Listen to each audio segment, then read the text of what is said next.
The Garand continued to see frontline service during the Korean War, and worked as the basis for the M14 rifle.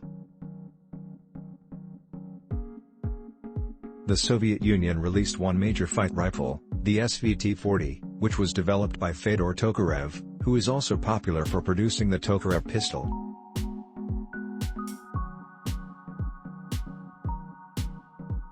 The SVT's efficiency was overall unacceptable, owing mainly to its lack of dependability, in particular that it required regular cleaning, and the stock was of a bad quality.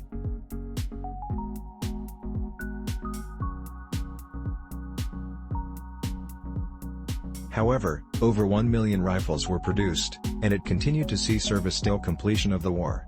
Like the Mosin, it was replaced by the AK-47 shortly after World War II. Thanks for watching. Please subscribe.